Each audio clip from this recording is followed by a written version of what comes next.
Hello everyone, ये इस ड्रामे का लास्ट एपिसोड है। हम देखते हैं कि शेन त्यान त्यान को अपनी मॉम से मिलवाने के लिए लेके जाता है और शेन की मॉम त्यान त्यान को जो फ्लावर देखती है उसे देखकर तो वो अपसेट हो जाती है। तो शेन इस बारे में सर्च करता है और उसे पता चलता है कि इस फ्लावर का मतलब है सपोर्टिंग रोल, इसीलिए ही त्यान त्यान इसकी वजह से अपसेट हो गई है। फिर त्यान त्यान को खुश करने के लिए शेन अपने पूरे घर में वही वाले फ्लावर को मंगवा लेता है, जिसे देखकर त्यान त्यान बड़ी खुश जाती है और शेन इसे समझाता है उसके लिए वो उसकी लाइफ में कोई सपोर्टिंग रोल नहीं है, बल्कि वो इस फ्लावर की तरह सिंपल और प्यारी सी है। और यहाँ दूसरी तरफ हम मैंग को देखते हैं जो कि शेन का डीएनए टेस्ट रिपोर्ट निकलवाती है और इससे सच पता लग जाता है कि ये रियल वाला शेन है ही नहीं और इसके और ग्रैंडपा के बीच में कोई खून का रिलेशन नहीं है। फिर मैंग गुस्से में जाकर इस बारे में अपने डैड से पूछती है कि आखिर वो है कौन जिसने शेन की जगह लिया हुआ है। तो मैंग के डैड उसे सब कुछ बताते हैं कि वो शेन को कितना ढूंढ रहे थे और जब उन्हें उसका एड्रेस पता चला तब तक काफी देर हो चुकी थी, क्योंकि शेन और गाओ जुओ समंदर के पास घूमने चले गए थे और फिर वहाँ पर दोनों का एक्सीडेंट हो जाता है जिसमें शेन की तो डेथ हो जाती है और सिर्फ गाओ जुओ बच जाता है। और यहाँ पर मैंग के डैड को शेन के ग्रैंडपा का कॉल आ रहा होता है।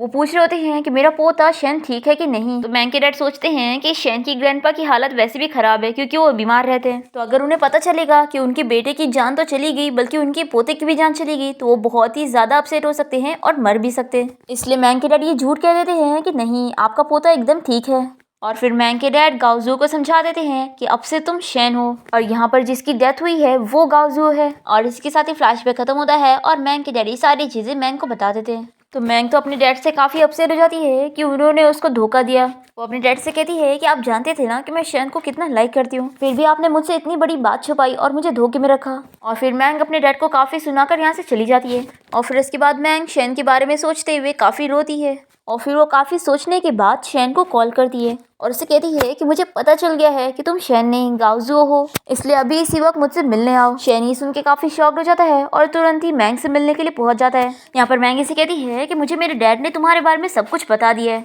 कि तुम शेन हो ही नहीं और तुम बस फेक बन के यहाँ पर आए हो। तो शेन इसे कहता है कि तुम मुझसे क्या चाहती हो। तो मैंग इसे कहती है कि मुझसे शादी करो। पर शेन इस बात पर नहीं मान रहा होता है तो मैंग इसे धमकी देने लगती है कि अगर वो इसे शादी नहीं करेगा तो वो सभी को इस बारे में बता देगी कि वो असली शेन नहीं है। और फिर वो शेन को ये भी धमकाती है कि अगर ऐसा होगा और तुम्हारे ग्रैंडपा को तुम्हारे बारे में सब पता लग जाएगा तो वो त्यान त्यान के हॉस्पिटल से भी अपना इन्वेस्टमेंट निकलवा लेंगे और तुम्हारी त्यान त्यान का भी हॉस्पिटल खराब हो जाएगा और वो फिर से बैंकक्रप्ट हो जाएगी। तो अगर तुम नहीं चाहते हो कि त्यान त्यान के साथ ये सब हो तो मेरी शर्त मान लो और आज हम ग्रैंडपा को और सभी को बता देंगे कि हम 3 दिन में शादी करेंगे। फिर शेन को ना चाहते हुए भी मैंग की बात माननी पड़ती है और क्योंकि आज ग्रैंडपा का बर्थडे होता है तो ये सभी फैमिली डिनर के लिए गए होते हैं और यहाँ पर मैंग अनाउंस करती है कि 3 दिन में मैं और शेन शादी करने वाले हैं। ये सुन के ग्रैंडपा और हान दोनों ही शॉक्ड होते हैं और वो शेन से पूछते हैं कि क्या ये सच है। तो शेन हाँ कहता है। फिर डिनर खत्म होने के बाद हान शेन को बात करने के लिए बाहर लेकर आता है और उससे पूछता है कि तुम और मैंग मिलके एक्टिंग कर रहे हो ना कि तुम लोग 3 दिन में शादी करोगे।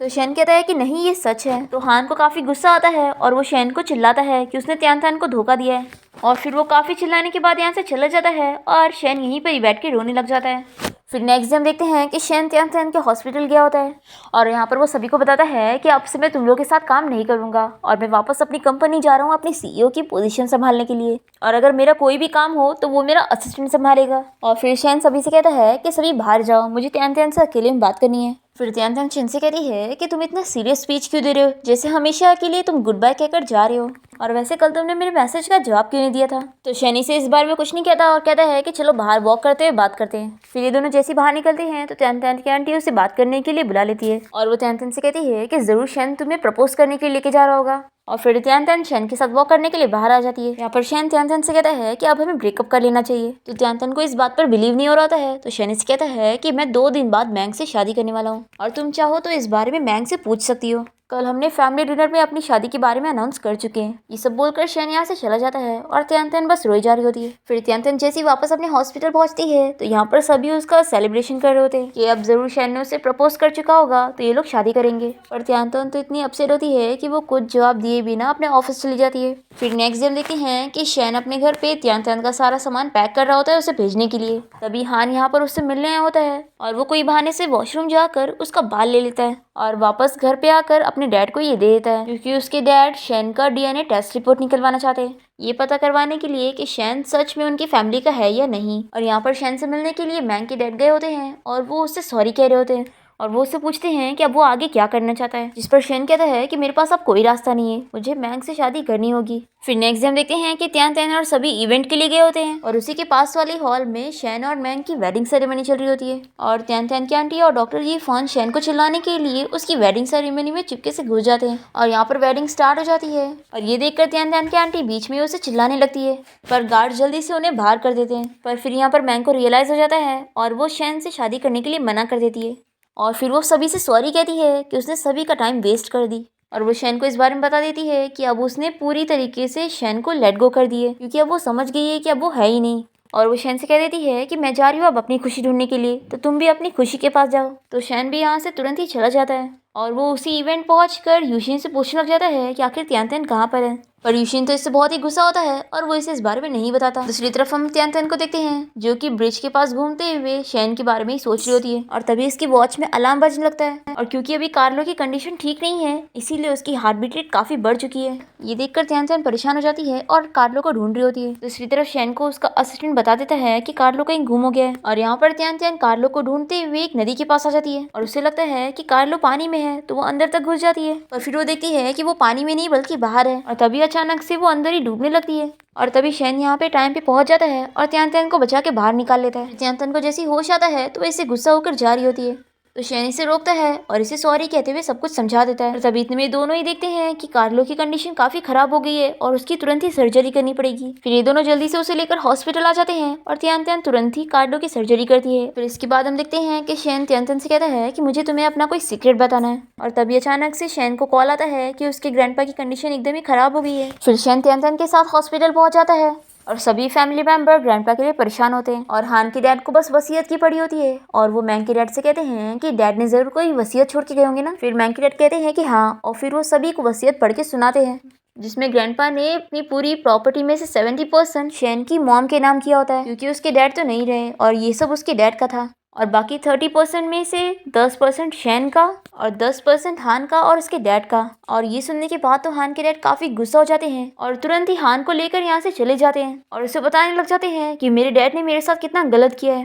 पहले उन्होंने मेरे भाई को अपनी सारी प्रॉपर्टी दे दी थी और अब अपनी सारी प्रॉपर्टी हान को दे दी है संभालने के लिए। अब तभी शेन की डीएनए रिपोर्ट आ जाती है और ये देखकर तो हान के डैड काफी खुश हो जाते हैं कि शेन का और ग्रैंडपा का कोई खून का रिलेशन है ही नहीं, यानी कि वो असली शेन है ही नहीं। और फिर वो हान से कहते हैं कि अब हमसे कोई कुछ नहीं छीन सकता। अब यहाँ पर शेन ने अचानक से बोर्ड मीटिंग रखा होता है और वो उसमें कुछ अनाउंस करने वाला होता है पर इससे पहले कि वो कुछ कहता हान की डैड सभी को डीएनए रिपोर्ट दिखाते हुए बता देते हैं कि शेन का और ग्रैंडपा का कोई रिलेशन नहीं है, यानी कि ये एक फेक है और ये हमारी फैमिली का है ही नहीं। और फिर हान के डैड सभी से वोटिंग करवाते हैं कि सीईओ की पोजीशन उसे नहीं बल्कि उन्हें मिलनी चाहिए। तभी इतने में यहाँ पर शेन की मॉम पहुंच जाती है और वो कहती है कि मेरे बेटे को कौन निकालेगा ये मैं देखती हूँ क्योंकि यहाँ पर सबसे बड़ी शेयर होल्डर मैं हूँ। तो हान के डैड कहने लगते हैं कि ये एक फेक है और ये तुम्हारा असली बेटा नहीं है। पर शेन की मॉम को बिलीव नहीं हो रहा होता है और वो डीएनए रिपोर्ट फाड़ देती है। तो शेन कहता है कि मॉम यही सच है। दूसरी तरफ हम देखते हैं कि गुमिंग अब्रॉड गया होता है क्योंकि अब उसने सोच लिया था कि वो शेन की कंपनी में काम नहीं करेगा और यहाँ पर मैंग उसे ढूंढते हुए पहुंच जाती है और फिर वो उसके साथ मिलकर असली वाले शेन की कब्र पे जाती है